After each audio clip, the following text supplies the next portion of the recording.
أعوذ بالله من الشيطان الرجيم. بسم الله الرحمن الرحيم.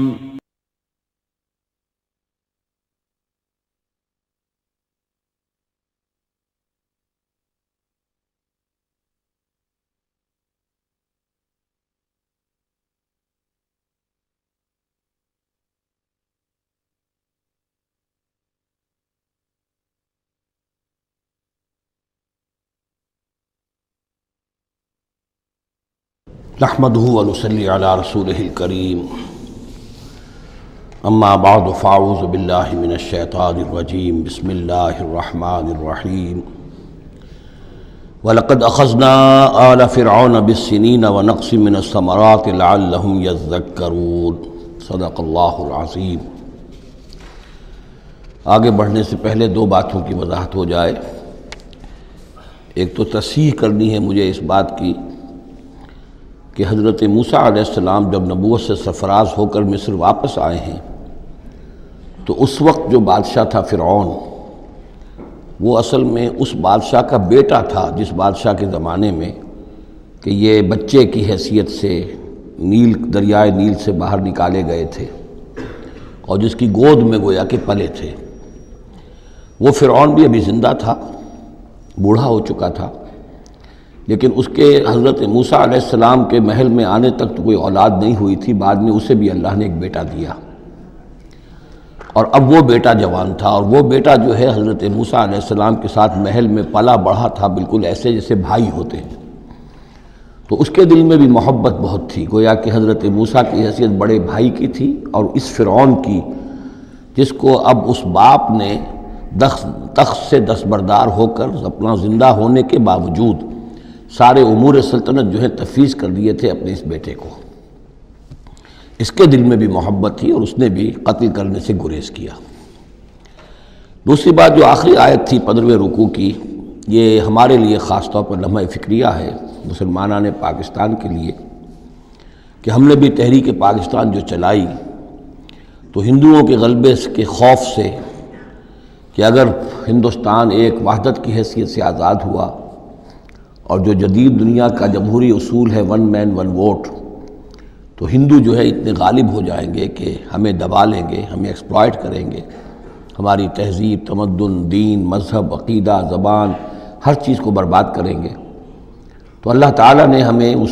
تحریک پاکستان میں جو بھی ہم نے کوشش کی اس میں کامیابی دی، اور بالکل یہی الفاظ وَيَسْتَخْلِفَكُمْ فِي الْأَرْضِ، اور تمہیں زمین میں طاقت عطا کرے، قوت عطا کرے، حکومت عطا کرے، فَيَنْظُرَ كَيْفَ تَعْمَلُونَ، پھر وہ دیکھے گا تم کرتے کیا ہو، تمہاری روش کیا رہتی ہے، تم پھر کیا طرز عمل اختیار کرتے ہو، تم واقعتاً اللہ کے بندے بنتے ہو اور اللہ ہی کی حکومت قائم کرتے ہو، یا یہ ہلدی کی گانٹھ جو تمہیں مل جائے تو اس کو لے کر تم پنساری بن کر بیٹھ رہتے ہو اور اپنی حکومت اور اپنی مرضی اور اپنی خواہشات کے مطابق وہ نظام وہاں کا چلاتے ہو۔ وَلَقَدْ أَخَذْنَا آلَ فِرْعَوْنَ، اور وہی قانون جو کہ سورہ انعام میں بھی آیا تھا، سورہ اعراف میں بھی، جب حضرت موسیٰ علیہ السلام آل فرعون کی طرف آئے تو اب یہ جو رد و قدح وہاں شروع ہوئی، تو اس دوران میں اللہ تعالیٰ نے قوم فرعون کے اوپر بہت سے چھوٹے چھوٹے عذاب بھیجنے شروع کیے تاکہ وہ ہوش میں آئیں، جاگیں۔ وَلَقَدْ أَخَذْنَا آلَ فِرْعَوْنَ، اور ہم نے پکڑا فرعون والوں کو بِالسِّنِينَ، بار بار قحط آ رہے ہیں، وَنَقْصٍ مِّنَ الثَّمَرَاتِ، اور فصلوں کی تباہی سے، لعلہم یذکرون، شاید کہ وہ نصیحت پکڑے۔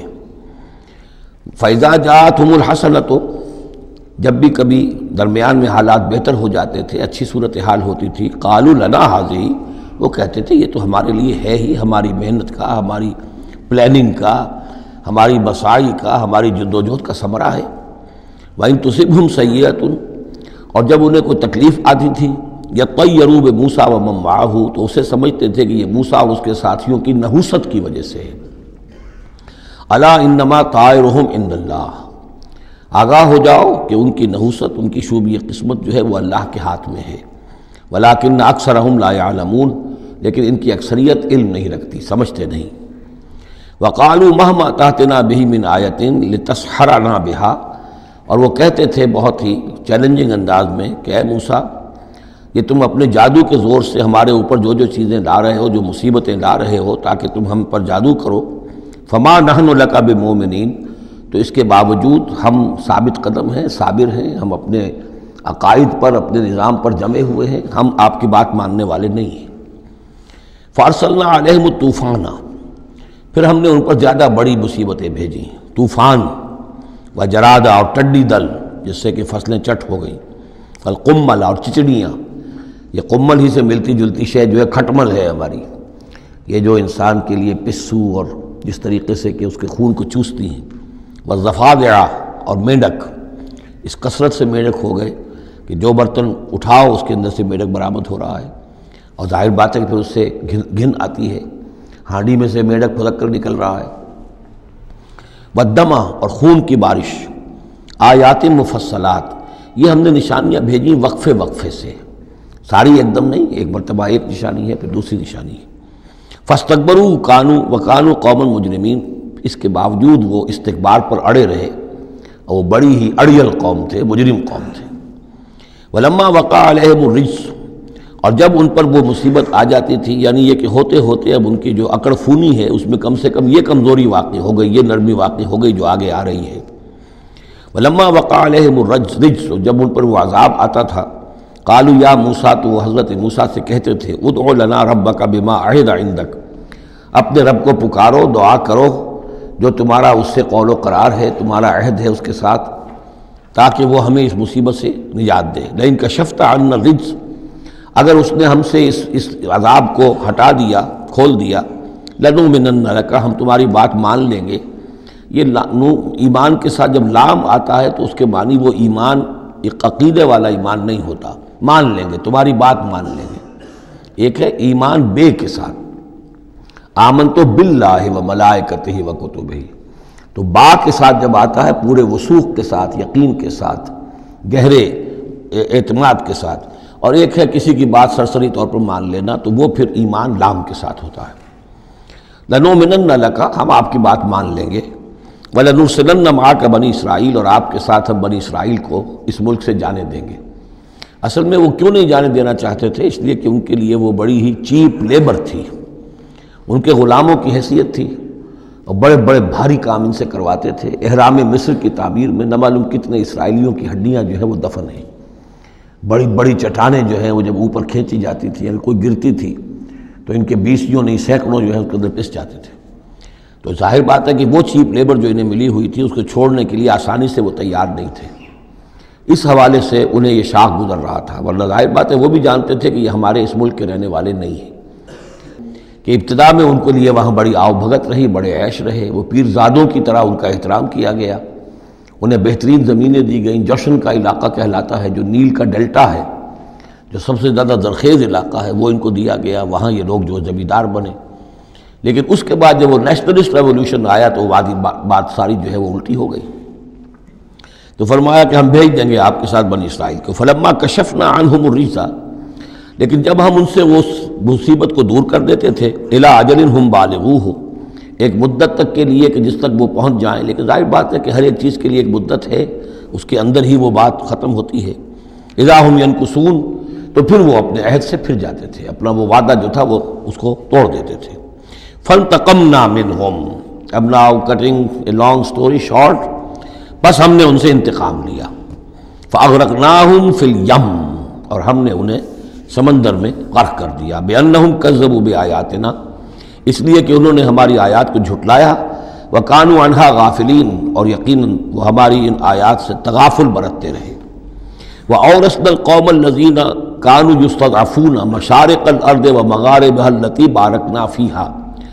اور وارث بنا دیا ہم نے اس زمین کے مشرق و مغرب کا جس کو کہ ہم نے بابرکت بنایا ہے۔ یہاں میں مشارق الارض آ کر ذرا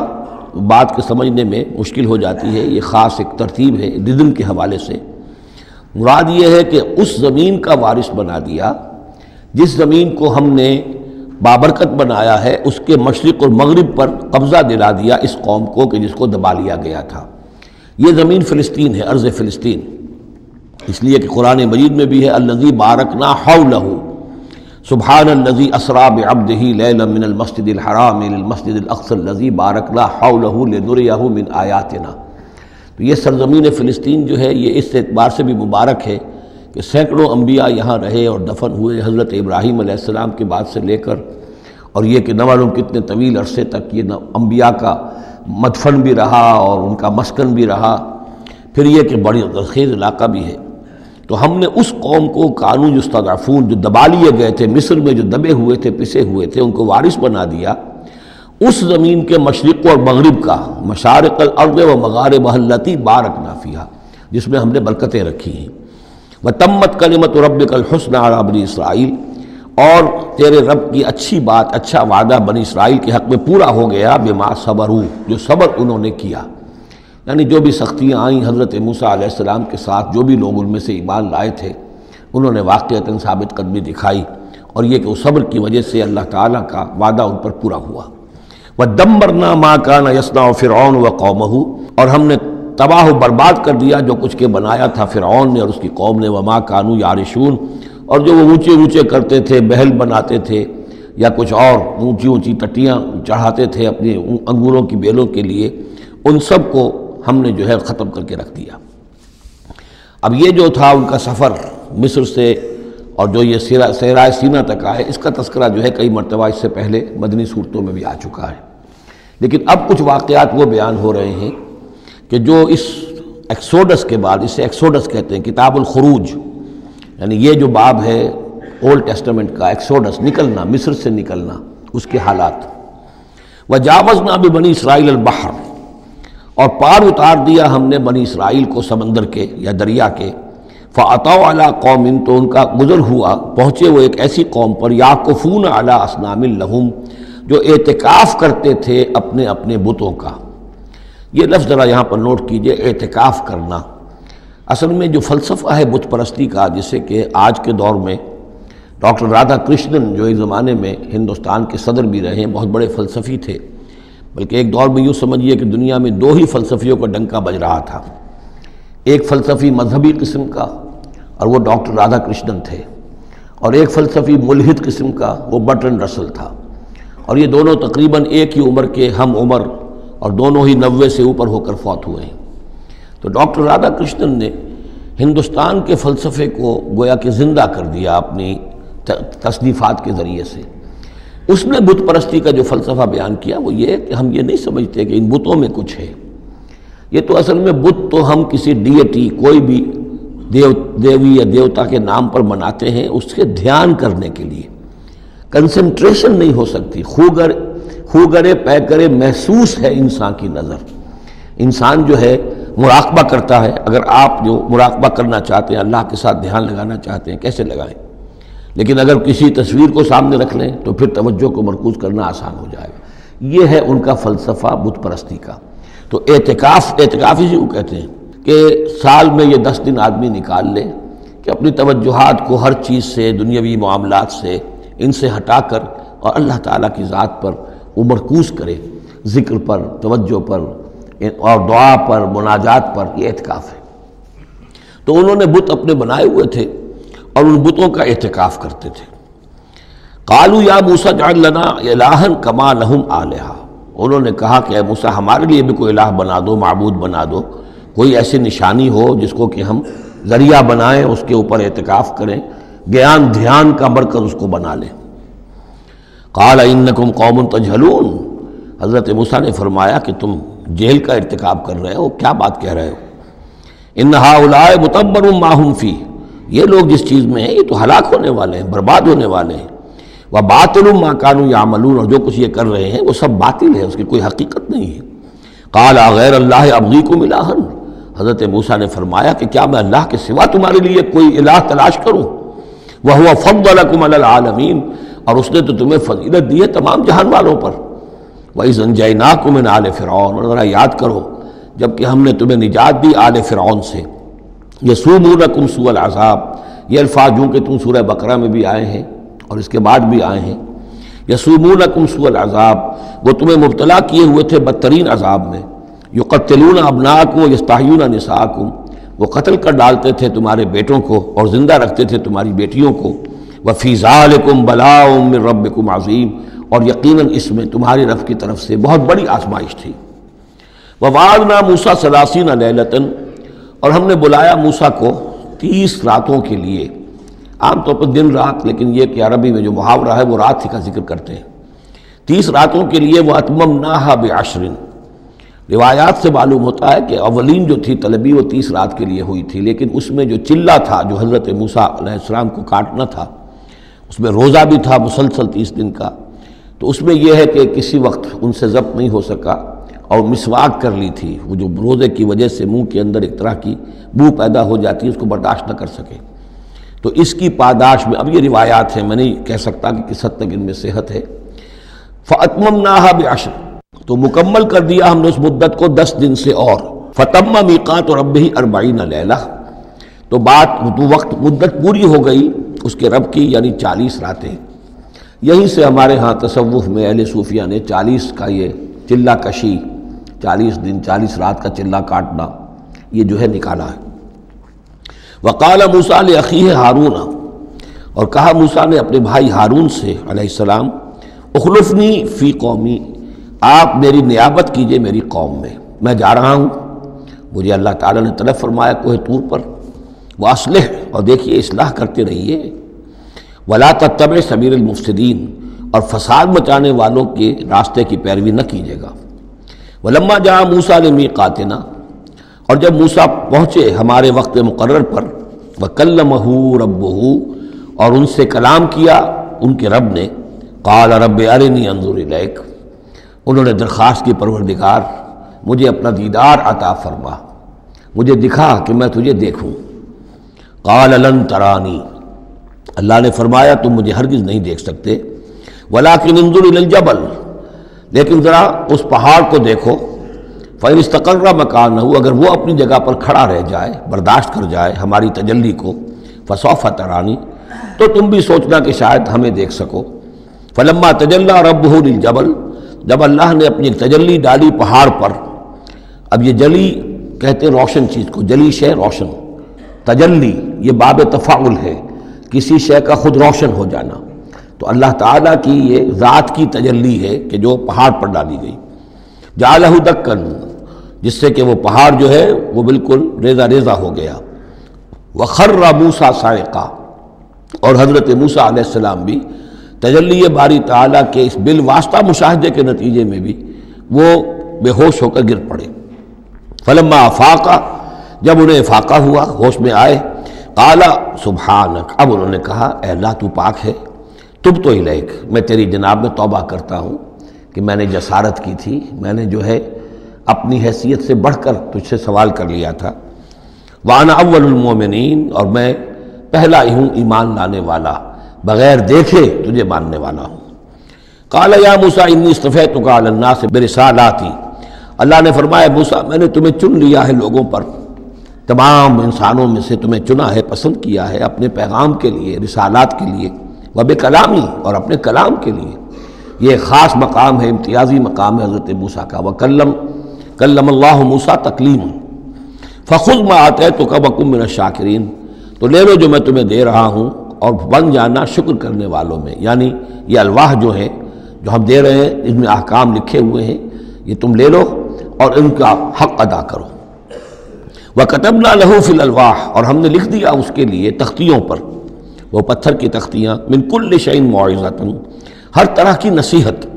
وَتَفْصِيلًا لِكُلِّ شَيْءٍ، اور ہر طرح کے احکام کی تفصیل، یعنی جو بنیادی احکام ہیں، موٹے موٹے احکام ہیں، یوں سمجھیے کہ وہ در حقیقت ایک طرح سے ڈینجر سگنلز ہیں۔ اگر آپ کسی پہاڑی راستے پر جا رہے ہیں تو جگہ جگہ آپ کو نشانات ملتے ہیں کہ ذرا یہاں بچ کے گزرنا، تو شریعت خداوندی جو ہے وہ بھی در حقیقت انسانی تمدن کا جو پیچیدہ سفر ہے اس میں ڈینجر کوشنز ہیں، ڈینجر سگنلز ہیں، یہاں اس سے ذرا دور رہنا، اس سے ذرا ہٹ کر رہنا، اس کے اندر اندر آدمی جو ہے وہ اپنی محنت کرے، کوشش کرے، جد و جہد کرے، مباحات کے دائرے کے اندر جو بھی اس کا ہے چوائس اس کو اختیار کر لے، لیکن جو محرمات ہیں وہ حدود ہیں، تلک حدود اللہ فلا تقربوہا۔ تو شریعت کی جو آسمانی شریعت ہے اصل بنیاد یہی ہے کہ زندگی کے ہر گوشے سے متعلق چند موٹے موٹے احکام دے دیے، اس کے اندر جو ہے وہ کھلا چھوڑ دیا انسان کو کہ اب اس کے اندر اپنی سمجھ سے، اپنے اجتہاد سے، اپنی کوشش سے، اپنی عقل کو بروئے کار لا کر کام کرو۔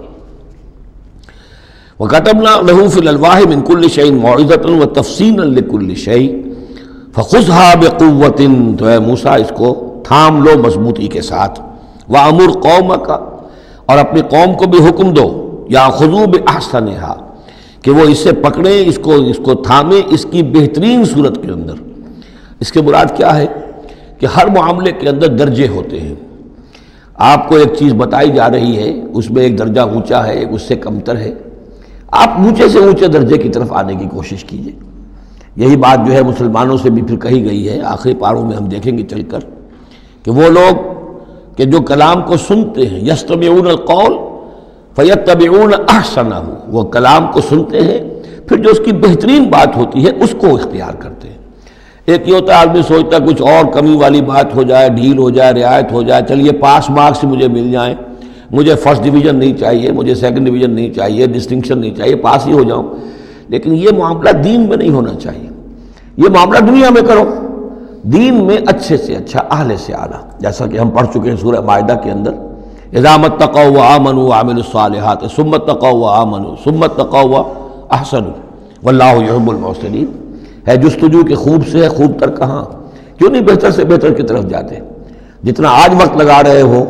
دین کے لیے اس سے زیادہ لگاؤ کل، اور پرسوں سے آگے تمہارا قدم پڑنا چاہیے، نہ یہ کہ آدمی جو ہے وہ پیچھے کی طرف دیکھے۔ وَأَمُرْ قَوْمَكَ يَأْخُذُوا بِأَحْسَنِهَا، اس کا جو بہترین رخ ہے اس کو اختیار کریں۔ سَأُرِيكُمْ دَارَ الْفَاسِقِينَ، ان قریب میں تمہیں وہ گھر دکھا دوں گا جو اس وقت فاسقوں کے قبضے میں ہے۔ یعنی یہاں جو کچھ ہوا ہے، کوہ طور جو ہے وہ سمجھ لیجئے کہ وہ سینائی پیننسلا کا جو ساؤدرن ٹپ ہے وہاں پر ہے تقریباً کوہ طور۔ تو گویا کہ خلیج سویز کو کراس کیا یا کہیں سے کسی جھیل کو کراس کر کے مصر سے آئے سینائی پیننسلا میں، پھر یہ کہ خلیج سویز کے ساتھ ساتھ ہو کر ساؤدرن ٹپ تک پہنچ گیا پورا قافلہ، یہاں پڑاؤ رہا ان کا طویل عرصے تک، اور یہیں پر پھر حضرت موسیٰ علیہ السلام طلب کیے گئے کوہ طور پر، وہاں سے اب واپس آ گئے۔ اب ان سے کہا گیا کہ آگے بڑھو، اور خلیج عقبہ کے ساتھ ساتھ ہو کر داہنی جو ہے کھاڑی جو ہے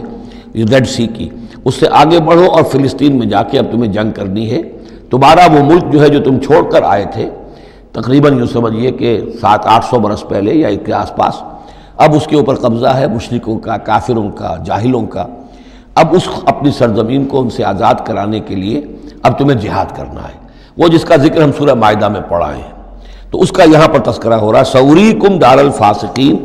یعنی وہ فلسطین تک اب میں تمہیں لے جاؤں گا اور تمہیں دکھا دوں گا وہ جگہ جو تمہارا اصل مسکن ہے، اور اس کے لیے یہ ہے کہ تمہیں اب ان فاسقوں کو وہاں سے نکالنا ہوگا۔ سَأَصْرِفُ عَنْ آيَاتِ الَّذِينَ يَتَكَبَّرُونَ فِي الْأَرْضِ بِغَيْرِ الْحَقِّ، میں پھیر دوں گا اپنی آیات سے ان لوگوں کے رخ کو جو زمین میں ناحق تکبر کرتے ہیں۔ یعنی یہ خود اللہ تعالیٰ فرما رہے ہیں جن کے اندر تکبر ہے میں خود ان کا رخ پھیر دیتا ہوں، وہ ہماری آیات کو دیکھتے ہی نہیں، سمجھتے ہی نہیں، اس لیے کہ تکبر ہے۔ تکبر وہ شے ہے جو اللہ کو سب سے زیادہ ناپسند ہے۔ فرمایا گیا ہے ایک حدیث میں، حدیث قدسی میں، الکبر ردائی، تکبر میری چادر ہے۔ تو اگر کوئی اور تکبر کرتا ہے تو گویا کہ میری چادر میرے شانے سے وہ گھسیٹ رہا ہے، تو اس کے خلاف میرا اعلان جنگ ہے۔ ایک اور حدیث میں فرمایا لن يدخل الجنہ من کان فی قلبہ مثقال حبۃ من کبر، جنت میں کبھی داخل نہیں ہو سکے گا وہ شخص جس کے دل میں دانے کے برابر بھی تکبر ہے۔ تکبر سب سے بڑا روگ ہے۔ تو جن لوگوں کے اندر تکبر ہے ہم ان کا رخ پھیر دیتے ہیں اپنی آیات سے، ہم انہیں اس کا اہل نہیں سمجھتے کہ وہ ہماری آیات کو سمجھیں اور دیکھیں۔ وَإِن يَرَوْا كُلَّ آيَةٍ لَا يُؤْمِنُوا بِهَا، اور اگر وہ سرسری طور پر دیکھ بھی لیں، ساری نشانیاں دیکھ لیں، تب بھی وہ ایمان لانے والے نہیں ہیں۔ وَإِن يَرَوْا سَبِيلَ الرُّشْدِ لَا يَتَّخِذُوهُ سَبِيلًا، اور اگر وہ دیکھ بھی لیں کامیابی کا اور سعادت کا اور ہدایت کا راستہ، تب بھی اس راستے کو اختیار نہیں کریں گے۔ وَإِن يَرَوْا سَبِيلَ الْغَيِّ يَتَّخِذُوهُ سَبِيلًا، اور جب بھی ان کے سامنے آئے گا کجی کا راستہ، ٹیڑھ کا راستہ، گمراہی کا راستہ، اسے وہ اختیار کریں گے۔ یعنی یہ ساری چیزیں ان کی کس وجہ سے ہیں کہ ان کے دلوں میں تکبر ہے۔ ذالک بانہم کذبوا بآیاتنا، یہ اس لیے کہ انہوں نے ہماری آیات کو جھٹلایا اپنے تکبر کی بنیاد پر، وکانوا عنہا غافلین، اور اس سے تغافل برتتے رہے۔ والذین کذبوا بآیاتنا ولقاء الآخرۃ، اور جو لوگ بھی جھٹلائیں گے ہماری آیات کو اور آخرت کی ملاقات کو، حبطت اعمالہم، ان کے سارے اعمال حبط ہو جائیں گے۔ اپنی جگہ وہ بڑی نیکیاں کما رہے ہوں، جیسے کہ قریش مکہ تھے، ہم کعبے کی خادم ہیں، کعبے کی خدمت کر رہے ہیں، کعبے کو صاف رکھتے ہیں، حاجیوں کو دودھ پلاتے ہیں، پانی پلاتے ہیں، ان کے سارے عمل حقارت ہو جائیں گے۔ هل یجزون الا ما كانوا یعملون، اور ان کو نہیں دیا جائے گا بدلے میں مگر وہی کچھ جو وہ کرتے تھے۔ واتخذ قوم موسیٰ من بعدہ من حلیہم عجلا جسدا لہ خوار، اور بنا لیا موسیٰ کی قوم نے ان کے بعد، حضرت موسیٰ علیہ السلام جب چلے گئے کوہ طور پر تو پیچھے یہ ایک فتنہ اٹھا ہے، سامری، یہ سامری جو ہے اس نے فتنہ اٹھایا، اور جو کچھ ان لوگوں کے پاس، اسرائیلیوں کے پاس، جو ان قبطیوں کے زیورات بہت سے رکھے ہوئے تھے امانتاً، وہ بھی جانتے تھے کہ یہ قوم، یہ چونکہ ابراہیم کی نسل میں سے ہیں تو یہ امانت دار ہیں۔ جب یہ وہاں سے چلے تو وہ سارے جو ہیں وہ زیورات بھی وہ لے کر آ گئے تھے اپنے دشمنوں کے، ان زیورات کو لے کر اس نے گلایا، آگ میں تبایا، گلایا، اور اس سے ایک بچھڑے کی شکل بنائی، اور کچھ ایسی کاریگری رکھی کہ اس میں سے ہوا جب گزرتی تھی ایسے سوراخ رکھ دیے کہ اس میں سے ایسی آواز آتی تھی جیسے کہ بچھڑا جو ہے وہ بول رہا ہے، اور اس نے کہا یہ ہے تمہارا خدا۔ یہ موسیٰ تو بھول گیا، موسیٰ کو مغالطہ ہو گیا، وہ کہاں گیا ہے، کس خدا سے ملنے گیا، خدا تو یہ ہے۔ اور اس میں بھی ایک اور بات دوسری جگہ پر آ جائے گی، یہاں تو نہیں ہے، کہ حضرت موسیٰ علیہ السلام اصل میں اپنے اشتیاق اور محبت اور شوق اور جذبے کی وجہ سے قبل از وقت چلے گئے تھے، جو وقت معین تھا کوہ طور پر آنے کا اس سے پہلے۔ تو اللہ نے جواب طلبی کی تھی، ما عجلک عن قومک یا موسیٰ، اے موسیٰ اپنی قوم کو چھوڑ کر پہلے کیسے آ گئے ہو؟ اور انہوں نے جواب دیا، اجلت الیک رب لترضیٰ، پروردگار میں جلدی آیا تاکہ تو راضی ہو جائے، تو میرا شوق دیکھ، میرا اشتیاق دیکھ، تیری محبت، تجھ سے گفتگو اور کلام کی جو میرے اندر شوق ہے اس کی وجہ سے آیا ہوں۔ تو گویا کہ وہ تو شاباش کی توقع رکھتے تھے، یہاں ڈانٹ پڑ گئی،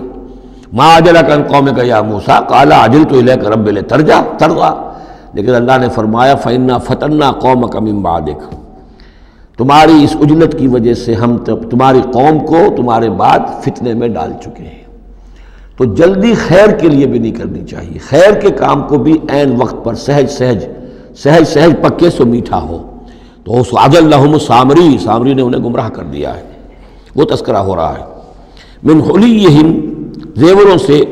عجلاً جسداً، ایک بدن سا بنایا بچھڑے کا سا، لہو خوار، جس میں گائے کی سی آواز آتی تھی۔ الم یروا انہ لا یکلمہم، کیا انہوں نے یہ نہیں غور کیا کہ وہ نہ ان سے بات کر سکتا ہے، وہ گدھے کی سی یا گھوڑے کی سی یا بچھڑے کی سی آواز سے تو کوئی بات نہیں بنتی، ولا یہدیہم سبیلا،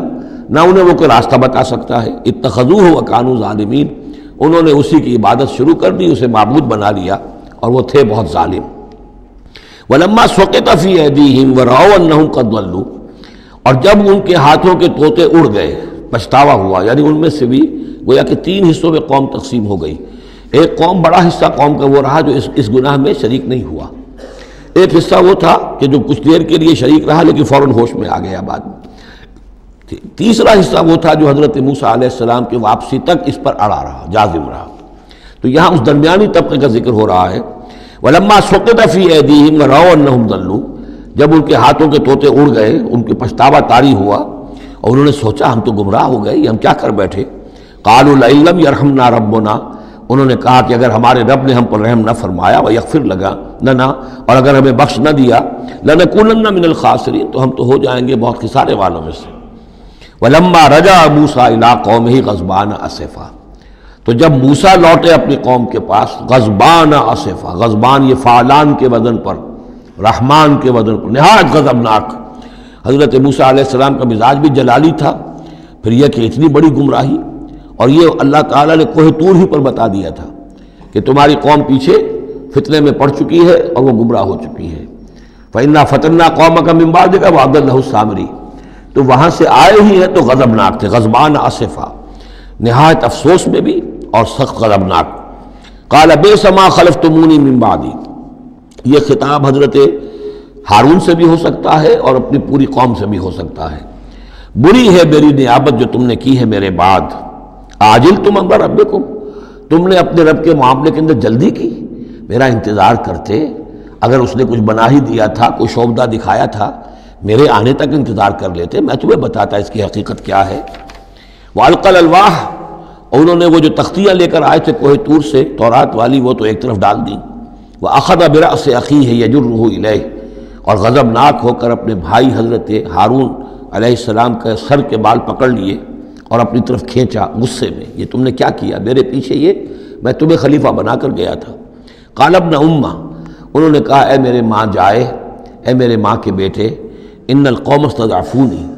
قوم نے مجھے دبا لیا تھا، مجھے بے بس کر دیا تھا، وَقَعَدُوا يَقْتُلُونَنِي، اور وہ تو میرے قتل پر آمادہ ہو گئے تھے، میں نے انہیں روکا، میں نے منع کیا، لیکن وہ اس درجے اس معاملے کے اندر آگے بڑھ گئے تھے، قَعَدُوا يَقْتُلُونَنِي، وہ تو مجھے قتل کرنے پر آمادہ تھے۔ فَلَا تُشْمِتْ بِي الْأَعْدَاءَ، تو دیکھیں اب مجھ پر آپ دشمنوں کو ہنسنے کا موقع نہ دیں۔ ایک تو آپ کے پیچھے انہوں نے مجھے دبایا، میری توہین کی، مجھے قتل کرنے تک پر آمادہ ہو گئے، اب وہ دیکھیں گے کہ موسیٰ بھی آئے ہیں تو میرے بال آپ پکڑ کر کھینچ رہے ہیں اور میری توہین کر رہے ہیں، تو اس پر تو دشمن اور ہنسے گا۔ فلا تشمت بی الاعداء، شماتت اعداء یہ ہمارے ہاں پھر اردو زبان میں محاورہ ہے۔ ولا تجعلنی مع القوم الظالمین، اور مجھے ان ظالموں کے ساتھ نہ کر دیجئے، میں ان کے ساتھ نہیں ہوں، نہ میں نے ان کے ساتھ اتفاق کیا ہے، میں روکتا رہا، منع کرتا رہا۔ قال رب اغفر لی ولأخی، اب حضرت موسیٰ نے دعا کی اللہ سے، پروردگار بخش دے مجھے بھی اور میرے بھائی کو بھی، وادخلنا فی رحمتک، اور ہمیں داخل فرما اپنی رحمت میں، وانت ارحم الراحمین، اور یقیناً تو ہے تمام رحم کرنے والوں میں سب سے بڑھ کر رحم فرمانے والا۔ ان الذین اتخذوا العجل سینالہم غضب من ربہم، اب یہ فیصلہ انہوں نے دیا، یقیناً جن لوگوں نے اس بچڑے کو اپنا معبود بنایا، ان قریب ان پر آئے گا غضب ان کے رب کی طرف سے، گویا کہ قتل مرتد کی سزا جس کا ذکر ہم سورہ بقرہ میں پڑھ چکے ہیں۔ وَذِلَّةٌ فِي الْحَيَاةِ الدُّنْيَا، دنیا میں ذلت بھی آئے گی، وَكَذَلِكَ نَجْزِي الْمُفْتَرِينَ، اور اسی طریقے سے بہتان باندھنے والوں کو، جھوٹ گھڑنے والوں کو ہم جزا دیتے ہیں۔ وَالَّذِينَ عَمِلُوا السَّيِّئَاتِ ثُمَّ تَابُوا مِن بَعْدِهَا وَآمَنُوا، البتہ جن لوگوں نے کچھ دیر کے لیے یہ غلط کام کیا تھا لیکن پھر وہ توبہ کر لی انہوں نے، من بعدہا اس کے بعد، وآمنوا اور ایمان لے آئے، ان ربک من بعدہا لغفور الرحیم، تو یقیناً اس کے بعد آپ کا رب جو ہے غفور الرحیم ہے۔ جن سے عارضی طور پر یہ بات ہو گئی تھی پھر انہوں نے توبہ کر لی، ان کے لیے تو مغفرت ہے، اللہ تعالیٰ معاف فرمائے گا، غفور الرحیم ہے۔ البتہ جو اب تک اس پر اڑے رہے ہیں ان کے لیے یہ حد جاری کی جائے گی۔ یہ بالکل ایسے ہی جیسے سورہ مائدہ میں ہم نے پڑھا ہے محاربے والی آیت میں، کہ اگر کوئی ڈاکو ہیں، راہزن ہیں، کوئی ملک کے اندر فساد مچا رہے ہیں، تو اگر اس سے پہلے کہ تم ان پر قابو پاؤ اگر وہ توبہ کر لیں تو پھر ان کے لیے معاملہ اور ہوگا، پھر ان کے ساتھ نرمی بھی ہو سکتی ہے، معاف بھی کیا جا سکتا ہے، لیکن اگر قابو پا لو تو پھر ان کی سزا بہت سخت ہے، لیکن قابو پانے سے پہلے توبہ کر لیں تو ان کے لیے نرمی۔ اسی طرح یہاں معاملہ ہے۔ وَلَمَّا سَكَتَ عَنْ مُوسَى الْغَضَبُ، جب موسیٰ کا غصہ کو ٹھنڈا پڑا، أَخَذَ الْأَلْوَاحَ، اب انہوں نے وہ تختیاں اٹھائیں، وَفِي نُسْخَتِهَا هُدًى وَرَحْمَةٌ لِّلَّذِينَ هُمْ لِرَبِّهِمْ يَرْهَبُونَ، اور اس کی تحریر میں لکھا ہوئی تھی رحمت، ہدایت بھی اور رحمت بھی ان لوگوں کے حق میں جو اپنے رب سے ڈرتے ہیں، اپنے رب کا تقوی اور خوف رکھتے ہیں۔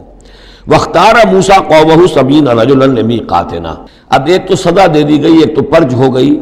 اور یہودی جو ہیں جنہوں نے کہ آخری وقت تک اس کے اوپر قائم رہے انہیں قتل کر دیا گیا۔ اب اس کے بعد ایک اجتماعی توبہ کے لیے حضرت موسیٰ علیہ السلام نے اپنی قوم کے 70 سرکردہ افراد کو لیا، واختارا چن لیا، اختار موسیٰ قومہ 70 رجلا لمیقاتنا، اللہ تعالیٰ ہی نے طلب فرمایا ہے ہمارے وقت مقررہ کے لیے چن لیے موسیٰ نے اپنی قوم میں سے 70 سرکردہ افراد۔ فلما اخذتهم الرجفۃ، جب وہ آئے ہیں کوہ طور پر یا اس کے قریب تو ان کے اوپر کپ کپی طاری ہو گئی یا زلزلے نے آ پکڑا، یعنی وہ ایک سخت ترین جو ہے ان کے لیے پھر خوفناک صورت پیدا کر دی گئی۔ قال رب، حضرت موسیٰ نے عرض کیا پروردگار، لو شئت اہلکتہم من قبل وإیایا،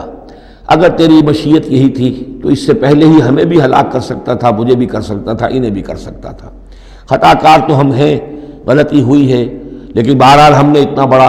کفارہ بھی دے دیا ہے، اپنی قوم کے اتنے لوگوں کو اپنے ہاتھوں ذبح بھی کیا ہے، لیکن یہ کہ اگر ہلاک ہی کرنا تھا جو اس وقت شکل ہو رہی ہے تو پہلے قدم پر بھی تو ہلاک کر سکتا تھا۔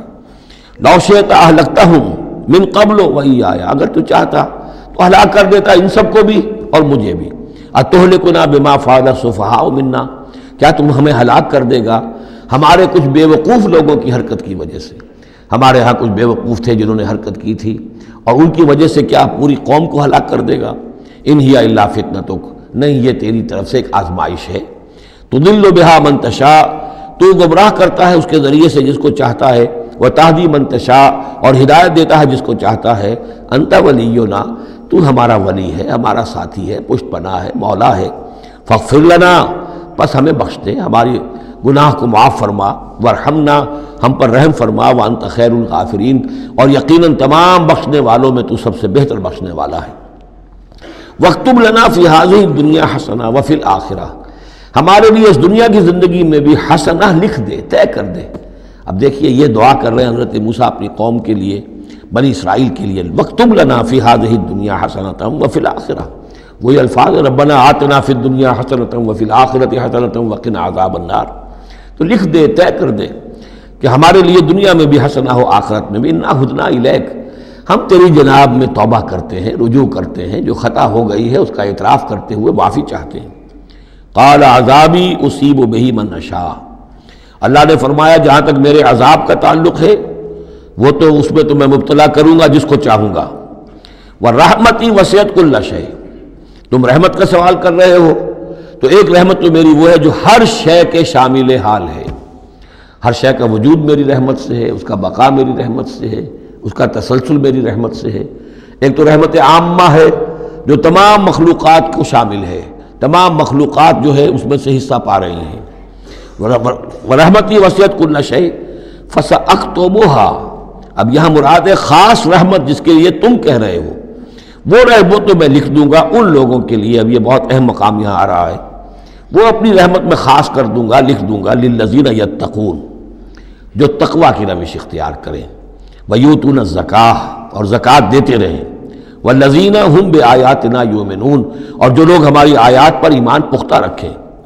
الذین یتبعون الرسول النبی الامی الذی یجدونہ مکتوبا عندہم فی التوراۃ والانجیل، جو اتباع کریں گے ہمارے امی نبی کی، جس کا کو رسول بنا کر بھیجا جائے گا، رسول نبی امی کا اتباع کریں گے، جسے وہ پائیں گے، الذی یجدونہ، جسے پائیں گے لکھا ہوا، مکتوباً عندہم، ان کے پاس، اپنے پاس، فی التوراۃ والانجیل، کہ وہ ان کے پاس اس کی پیشن گوئیاں، اس کے حالات، اس کی علامات تورات اور انجیل دونوں میں ہوں گی،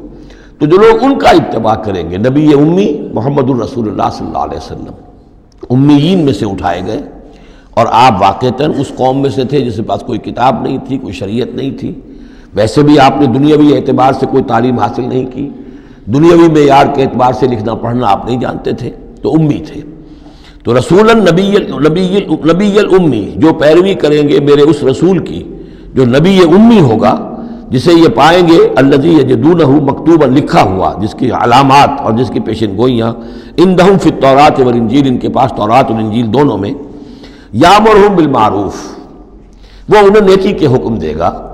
وینہاہم عن المنکر، اور تمام بدیوں سے روکے گا، ویحل لہم الطیبات، اور ان کے لیے تمام حلال چیزیں، پاک چیزیں حلال کر دے گا، یعنی جو ہم پڑھ چکے ہیں کچھ چیزیں تھیں کہ جو بنی اسرائیل پر ان کی شرارتوں کی وجہ سے بھی حرام کر دی گئی تھی، یہ تمام بندشیں اٹھا دے گا، تمام پاکیزہ چیزوں کو ان کے لیے حلال کرے گا، ویحرم علیہم الخبائث، اور جتنی خبیث ناپاک چیزیں ہیں انہیں حرام قرار دے گا، وَيَضَعُ عَنْهُمْ إِصْرَهُمْ وَالْأَغْلَالَ الَّتِي كَانَتْ عَلَيْهِمْ، اور ان سے اتار دے گا، دور کر دے گا، انہیں نجات دے گا ان کے بوجھوں سے اور ان کی ان توقوں سے کہ جو ان کے اوپر پڑے ہوئے ہوں گے، یعنی مختلف رسوم اور رواج، ان کے توق جو لوگ باندھ لیتے ہیں اپنے گلوں کے اندر، چاؤ میں کچھ لوگ دولت والے جو ہیں وہ نئی رسمیں ایجاد کرتے ہیں، نئے تہوار ایجاد کرتے ہیں، نئی جو ہیں، اور تقریبات کا چرچا ہو جاتا ہے، غریبوں کے لیے پھر ان کو پورا کرنا پڑتا ہے، شادی بیاہ کی یہ تقریبات ہیں، اب جن کے پاس حرام کی دولت کے انبار جمع ہیں ان کے لیے تو اپنی دولت مندی کے اظہار کا موقع ہے، کیسے پتہ چلے گا ہم دولت مند ہیں؟ اسی طریقے سے جیسے کہ ہندوؤں کے ہاں بنیے کی دولت یا لگتی تھی مکان پر یا بیاہ شادی پر، باقی کھانا پینا ان کے ہاں نہیں تھا، نہ اچھا پہننا، نہ اچھا کھانا، نہ اچھا پینا، لیکن مکان بنائیں گے تو عالیشان، اور دوسرے یہ کہ شادی کریں گے تو پھر ٹھاٹ کے ساتھ۔ یہی ہمارے ہاں بھی معاملے چلے آ رہے ہیں، وہ ہندوانہ پس منظر ہے اور اس میں رسومات ہیں۔ اب یہ امیروں کے لیے تو چونچلے ہیں، غریبوں کے لیے یہ اسر اور اغلال ہیں۔ اسر وہ بوجھ کو جن کو لے کے چل نہ سکے، نتیجہ کیا نکلتا ہے؟ بچیاں بیٹھی ہوئی ہیں، ہاتھ پیلے نہیں ہو سکتے، شادی نہیں ہو سکتی، نہ نومن تیل ہو، نہ رادہ ناچے، نہ سارے تقاضے پورے ہوں، نہ شادی ہو سکے۔ تو یہ جو اسر اور اغلال لوگوں نے، پھر یہ کہ جو سوشل ایوولوشن کہہ لیجئے یا جو بھی اس کے اندر تنزل ہوا ہے، جس کے نتیجے میں لوگوں کے اوپر طرح طرح کی قیدیں آ گئی ہیں، کہیں جو ہے وہ جاگیرداری نظام آ گیا ہے، اس کی قید ہے، کہیں بادشاہت ہے، امپیریلزم ہے، اس کی قید ہے، کہیں سرمایہ دار نظام ہے، اس کا تشدد ہے۔ تو محمد جب آئیں گے، یہ اللہ تعالیٰ فرما رہے ہیں، تو ان تمام قیدوں سے نجات دلائیں گے، ان تمام بوجھوں سے نوع انسانی کو نجات دیں گے، عدل اور قسط کا نظام قائم کریں گے۔ تو وہ چاہے رسومات کی شکل میں ہو، اور چاہے یہ کہ ایک نظام ظالمانہ ایکسپلائٹیٹو اگر نظام ہے، ریپریسو نظام ہے، تو اس کو ہٹا کر فالذین آمنوا بہ۔ اب یہ جو الفاظ آ رہے ہیں اس آیت مبارکہ کے، یہ بہت اہم ہے، اس پر میرا ایک پورا کتابچہ موجود ہے کہ جس کا عنوان ہے نبی اکرم صلی اللہ علیہ وسلم سے ہمارے تعلق کی بنیادیں۔ فالذین آمنوا بہ، گنتی کر لیجئے، تو جو لوگ ان پر ایمان لائیں گے، پہلی شرط ہے ایمان، وعزروہ، اور ان کا ادب کریں گے، ونصروہ، اور اس کی مدد کریں گے، واتبعوا النور الذی انزل معہ، اور اس نور کی پیروی کریں گے جو ان کے ساتھ نازل کیا جائے گا۔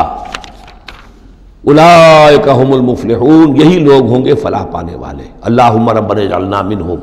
اب یہاں تھوڑی سی وضاحت کر لیجئے، فالذین آمنوا بہ، وہ لوگ جو اس پر ایمان لائیں گے۔ ایمان کے دو تقاضے سمجھ لیجئے، ایک تقاضا اطاعت، لا یؤمن احدکم حتی یکون ہواہ طبعا لما جئت بہ، تم میں سے کسی شخص کا مجھ پر ایمان نہیں ہے جب تک کہ اس کی خواہش نفس تابع نہ ہو جائے اس کے جو میں لے کر آیا ہوں، جو احکام میں لے کر آیا ہوں۔ تم اگر جب ایمان رکھتے ہو کہ میں اللہ کی طرف سے لے کر آیا ہوں تو تمہیں ان کو ماننا ہے۔ لا یؤمن احدکم حتی یکون ہواہ طبعا لما جئت بہ۔ دوسرا تقاضا، لا یؤمن احدکم حتی اکون احب الیہ من والدہ وولدہ والناس اجمعین،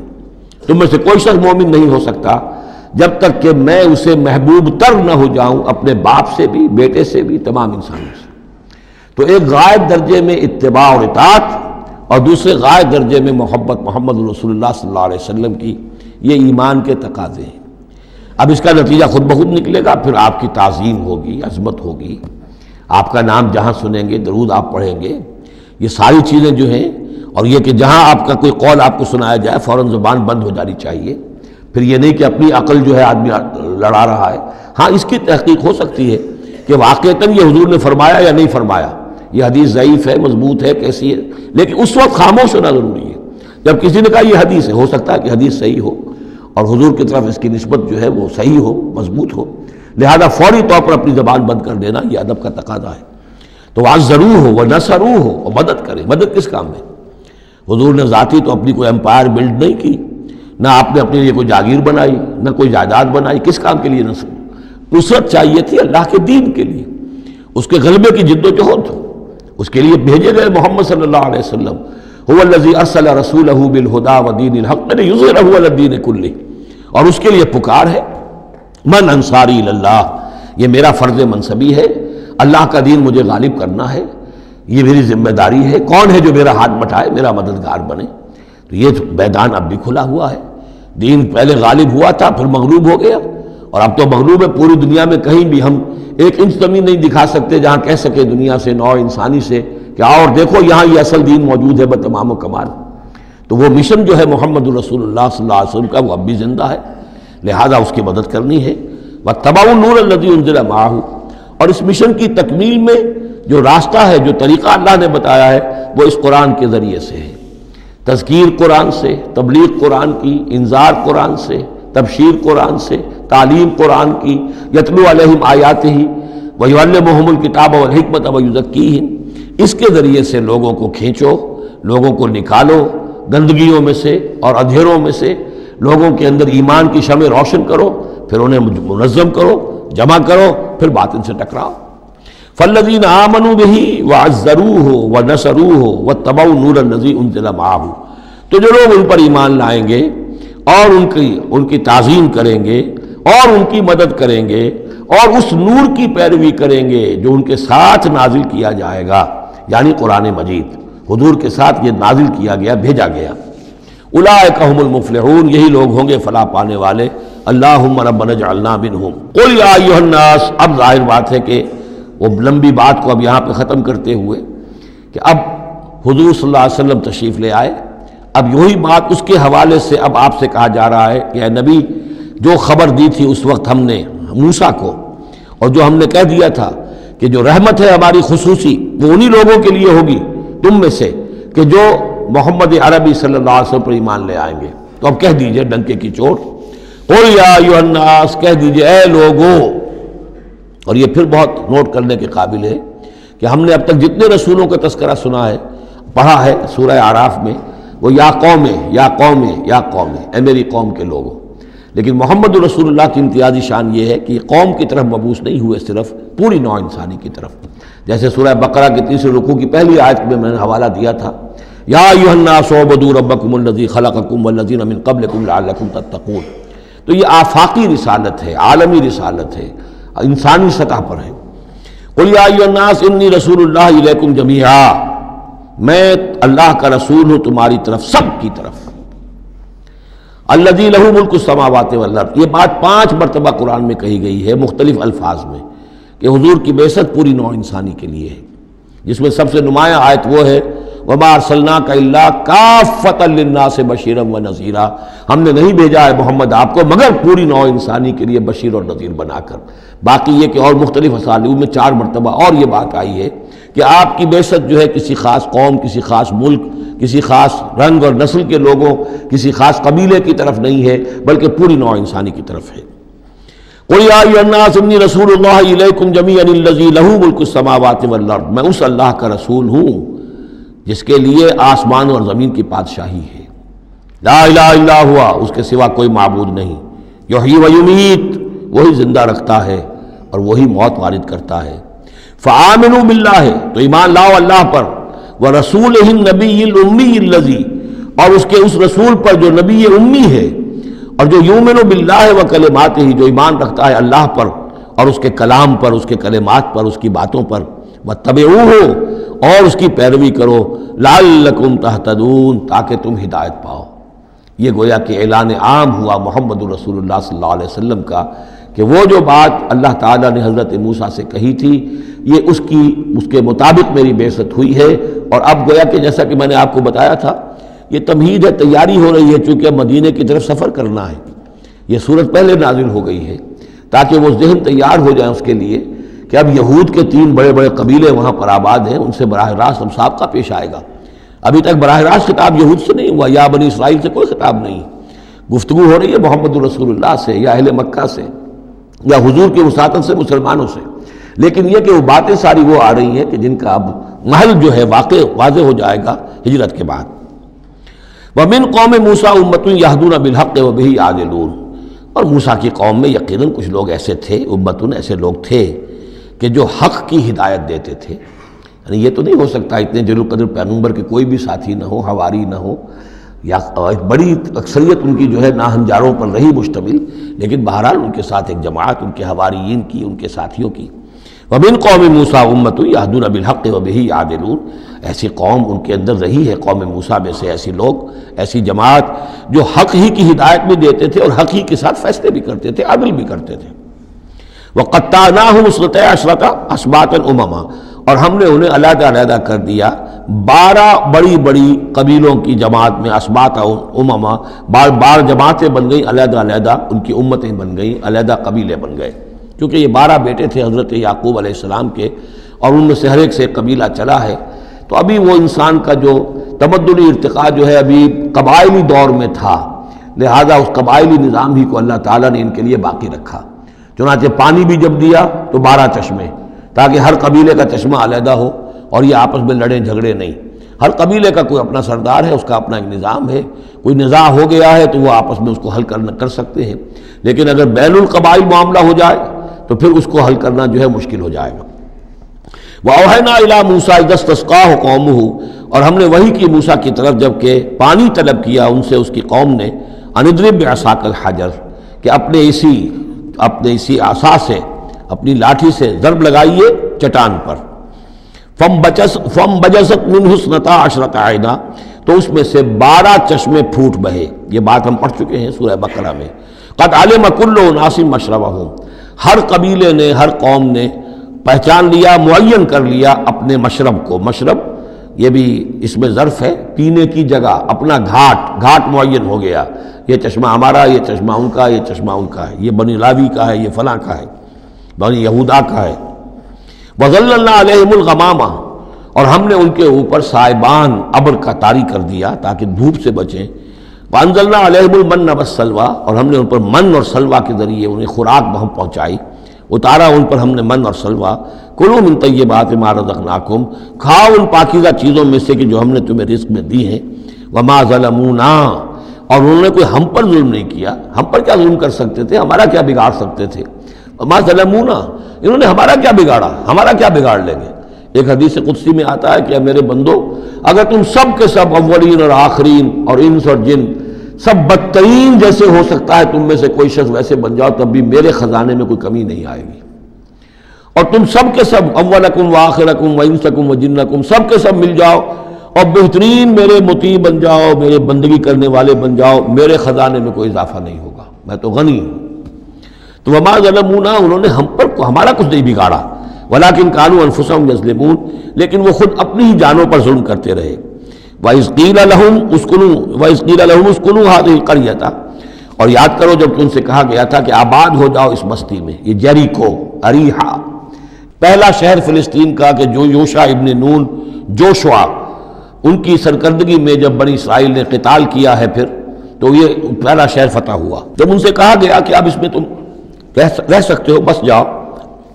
وَكُلُوا مِنْهَا حَيْثُ شِئْتُمْ، اور اس میں سے جو بھی چاہو، جہاں سے بھی چاہو تم کھاؤ۔ وَقُولُوا حِطَّةٌ، اور دیکھو استغفار کرتے رہو، کہتے رہو اے اللہ ہمارے گناہ جھاڑ دے، ہماری کوتاہیاں، ہماری جو بھی کوئی کمیاں رہ گئی ہیں ان کو پورا کر دے۔ وَادْخُلُوا الْبَابَ سُجَّدًا، اور جب داخل ہو شہر کے دروازے میں تو سر جھکا کر داخل ہو، تمہاری گردنیں اکڑی ہوئی نہ ہوں۔ نغفر لکم خطیئاتکم، ہم تمہاری جو بھی خطائیں ہیں وہ بخش دیں گے، جو بھی غلطیاں ہوئی ہیں، فروغ گزاشتیں ہوئی ہیں، ان سب سے درگزر فرمائیں گے۔ سنزید المحسنین، اور نہ صرف یہ کہ وہ خطائیں معاف کر دیں گے، جو ان میں سے محسن ہوں گے تم میں سے انہیں تو اب اور دیں گے، ان کے درجات بلند کریں گے، ان کو اور اونچے سے اونچے مراتب عطا کریں گے۔ فبدل الذین ظلموا منہم قولا غیر الذی قیل لہم، تو بدل دیا ان میں سے جو ظالم تھے، گناہ گار تھے، ایک ایسی بات کو کہ جو ان سے کہی گئی تھی اس کی بجائے، یعنی وہ کہا گیا تھا حطۃ حطۃ حنطۃ حنطۃ، ہمیں گیہوں چاہیے، گیہوں چاہیے۔ فارسلنا علیہم رجزا من السماء، تو ان پر ہم نے آسمان سے ایک عذاب بھیج دیا، جن لوگوں نے وہ غلط حرکت کی تھی ان پر پلیگ آئی، بما کانوا یظلمون، بسبب ان کے اس ظلم کے جو انہوں نے اپنے آپ پر کیا تھا۔ واسألہم عن القریۃ التی کانت حاضرۃ البحر، اور ذرا ان سے سوال کیجئے اس بستی کے بارے میں کہ جو ساحل سمندر پر تھی، حاضرۃ البحر، سمندر کے کنارے پر تھی۔ یہ اب اصحاب سبت کا واقعہ آ رہا ہے۔ اس یادونا، اور عام طور پر خیال یہ کہ جو ایلات کی بندرگاہ ہے یہاں پر یہ واقعہ ہوا تھا، اب بھی وہ ایلات کی بندرگاہ ہے۔ 1967 میں جو جنگ ہوئی تھی عرب اور اسرائیل جنگ، اس میں اصل میں اسی ایلات کی بندرگاہ کا گھیراؤ کر لیا تھا صدر ناصر صاحب نے، بلاکیڈ آف دی ایلات پورٹ، اور اس کے نتیجے میں پھر بڑا زبردست جو ہے حملہ کیا اچانک جو ہے اسرائیل نے، اور یہ کہ صحرائے سینا بھی مصر سے ہتھیا لیا تھا، گولان ہائٹس جو ہے وہ سیریا سے اس نے فتح کر لیے، اور پورا مغربی کنارہ جو اردن کا جو ہے اتنا بڑا علاقہ، زرخیز ترین علاقہ جو ہے فلسطین کا، وہ اردن سے اس نے ہتھیا لیا تھا، جس میں سے صرف سینائی پیننسولا بھی واپس کیا گیا ہے، اور یہ جو مغربی کنارے پر ان کی کوئی ایک آٹونومس سی چھوٹی سی ریاست قائم کرنے کی کوششیں ہو رہی ہیں، باقی یہ کہ گولان ہائٹس پر ابھی کوئی معاملہ نہیں ہوا۔ تو وہیں پر اسی ایلات بندرگاہ پر یہ واقعہ ہوا ہے، وہیں پر یہ کوئی قوم مچھیروں کی آباد تھی۔ وَاسْأَلْهُمْ عَنِ الْقَرْيَةِ الَّتِي كَانَتْ حَاضِرَةَ الْبَحْرِ، وہ سمندر کے کنارے آباد تھی، اِذْ يَعْدُونَ فِي السَّبْتِ، جبکہ وہ سبت کے قانون میں حد سے تجاوز کرنے لگے۔ اِذْ تَأْتِيهِمْ حِيتَانُهُمْ يَوْمَ سَبْتِهِمْ شُرَّعًا، جبکہ آتی تھیں ان کی مچھلیاں ان کے پاس یوم سبتہم، جس دن کہ ان کا سبت ہوتا تھا، شُرَّعًا، شُرَّع جیسے کہ نیزہ کو چلاتا ہے، یعنی یہ کہ کبھی اگر آپ نے کیماڑی میں کھڑے ہو کر دیکھا ہو تو کبھی کبھی ایسا ہوتا ہے کہ کوئی مچھلی جو ہے وہ چھلانگ مار کے اوپر آتی ہے پھر اندر چلی جاتی ہے۔ اب ظاہر بات ہے کہ یہ اٹکیلیاں کرتی تھی مچھلیاں، اللہ تعالیٰ نے سکس سینس دے رکھی ہے، حیوانات کو بھی ہے، انہیں پتہ چل گیا تھا ہفتے کا ایک دن ایسا ہے کہ ہمیں کوئی ہاتھ نہیں لگاتا. اب وہ آ رہی ہیں، اٹکیلیاں کر رہی ہیں، چھلانگیں لگا رہی ہیں، یہ کھڑے ہوئے ہیں ہاتھ بندھے ہوئے ہیں، اس لیے کہ سبت ہے، ہفتے کا دن ہے، پکڑ تو نہیں سکتے. تو سرعن آتے تھے جیسے نیزے چل رہے ہوں. وہ یوم لا یثبتون لا یاتیہم، جس دن سبت نہیں ہوتا تھا یعنی باقی 6 دن وہ دور کہیں گہرے پانی میں چلی جاتی تھی، اور گہرے پانی میں جا کے مچھلیوں کا پکڑنا جو ہے اس وقت تک تو انسان کے پاس آلات نہیں تھے. کذالک نبلوہم بما کانوا یفسقون، اس طرح ہم نے انہیں آزمایا تھا، ایک بڑی آزمائش میں ڈال دیا کہ دیکھیں یہ کتنے ثابت قدم رہتے ہیں، شریعت کے حکم پر قائم رہتے ہیں اور فاقہ برداشت کر لیتے ہیں، یا یہ کہ شریعت کے ساتھ کوئی استہزاء کرتے ہیں، تمسخر کرتے ہیں. وَإِذْ قَالَتْ أُمَّةٌ مِّنْهُمْ، یہاں بھی نوٹ کر لیجئے کہ جیسے وہاں معاملہ ہوا 3 حصوں میں یہ قوم تقسیم ہو گئی. ایک حصہ وہ تھا کہ جس نے اس گناہ میں حصہ نہیں لیا اور وہ منع بھی کرتا رہا کہ مت کرو، دیکھو نہیں منکر کا فریضہ سر انجام دیتا رہا. یہ اللہ تعالیٰ کا، وہ کرتے کیا تھے، ہفتے کے روز گئے، گڑھے کھودے اور سمندر کا پانی اس میں لے آئے ساحل کے ساتھ گڑھے کھود کر، تو اس کے ساتھ مچھلیاں بھی آ گئیں، واپسی کا راستہ کر دیا بند. مچھلی کو ہاتھ نہیں لگایا، ہفتے کو اتوار کو جا کے مچھلی پکڑ لی. تو فائدہ کیا ہوا؟ اصل میں ہفتے کا قانون تو یہ تھا کہ ہفتے کا دن تم لگاؤ اللہ کی یاد میں، ذکر میں، عبادت میں، تورات پڑھو، پڑھاؤ، سیکھو، سکھاؤ. 6 دن تم کام کرو دنیا کا، اپنی معاش کا، 7واں دن تم فارغ رکھو اللہ کے لیے، دین کے لیے. لیکن جب وہ گڑھے کھودنے میں دن صرف ہو گیا تو چاہے مچھلی پکڑی یا نہیں پکڑی، تو جو اصل روح تھی اس حکم کی وہ تو ختم ہو گئی. تو یہ ہے کہ جس میں انہوں نے استہزاء کیا، گویا کہ شریعت کا مذاق اڑایا. اب ایک تو وہ تھے کہ جنہوں نے نہ تو اس جرم میں حصہ لیا اور وہ منع بھی کرتے رہے. ایک وہ تھے کہ جو حصہ تو نہیں لیا جرم میں لیکن منع نہیں کرتے تھے، خاموش رہتے تھے. تیسرے وہ تھے کہ جو جرم کے اندر باقاعدہ جری ہو کر وہ حصہ لے رہے تھے. تو اب جو لوگ منع کر رہے تھے ان سے انہوں نے کہا جو منع نہیں کر رہے تھے، جو خود بھی نہیں کر رہے تھے لیکن منع بھی نہیں کر رہے تھے. اس قالت امت، جب کہا اس درمیانی طبقے نے، منہم، ان میں سے، لما تعظون قوما اللہ مہلکہم، کیوں وعظ کر رہے ہو ان لوگوں کو، کیوں اپنے آپ کو ہلکان کرتے ہو کہہ کہہ کہ تم، اور نہی عن المنکر کا فریضہ سر انجام دے دے کے تھک گئے ہو. یہ قوم اب ماننے والی نہیں ہے، اللہ اس کو ہلاک کر کے رہے گا. لما تعظون قوما اللہ مہلکہم او معذبہم عذابا شدیدا، یا انہیں پھر عذاب دے گا بہت سخت عذاب. قالوا، اب یہ جواب کن کی طرف سے ہے؟ جو خود بھی بچے ہوئے تھے گناہ سے، روک بھی رہے تھے اپنی امکانی حد تک کہ خدا کے لیے باز آ جاؤ، یہ شریعت کا استہزاء نہ کرو، مذاق نہ اڑاؤ. قالوا معذرۃ الی ربکم، انہوں نے کہا کم سے کم اپنے رب کے ہاں ہم عذر تو پیش کر سکیں گے کہ اے پروردگار، ہم آخری وقت تک انہیں روکتے رہے، ہم نہی عن المنکر کا فرض سر انجام دیتے رہے، ہم نے اپنی بات نہیں چھوڑی. ہم نہ صرف یہ کہ اس گناہ سے خود بچے رہے بلکہ ان گناہ گاروں کو بھی روکتے رہے. وَلَعَلَّهُمْ يَتَّقُونَ، اور یہ اس سے بھی زیادہ اہم ہے، اور کیا پتہ ہو سکتا ہے ان میں تقویٰ پیدا ہو جائے. کیسے آپ کہہ سکتے ہیں کسی ایک بندے کی سمجھ میں آ جائے، کوئی ایک شخص تائب ہو جائے؟ تو جیسا کہ حضور کی حدیث حضرت علی سے خطاب کر کے آپ نے فرمایا، لا یہدی اللہ بک رجلا واحدا خیر لک من حمر النعم،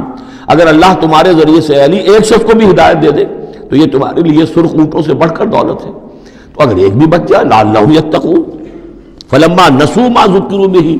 تو پھر جب انہوں نے نظر انداز کر دیا اس نصیحت کو جو انہیں کی جا رہی تھی، یعنی لگے رہے اپنے اس جرم کے اندر،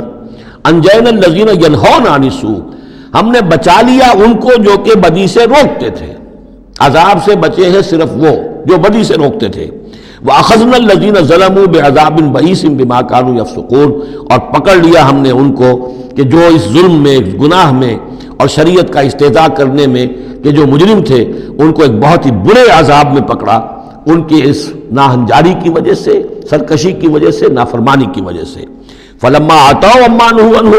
جب وہ بڑھ گئے، چڑھ گئے، بہت ہی آگے بڑھ گئے ان چیزوں میں جن سے ان کو روکا گیا تھا، قلنا لہم کونوا قردۃ خاسئین، تو ہم نے کہہ دیا کہ اب ہو جاؤ بندر، ذلیل بندروں کی شکل میں ان کی صورتیں جو ہیں وہ تبدیل کر دی گئی. یہ ہے وہ مکمل واقعہ کہ جس کا حوالہ اس سے پہلے کئی بار آ چکا ہے. سب سے پہلے سورہ بقرہ میں بھی آیا تھا، اس کی تفصیل یہاں آ گئی ہے. بارک اللہ لی و لکم فی القرآن العظیم و نفعنی و ایاکم بالآیات والذکر الحکیم.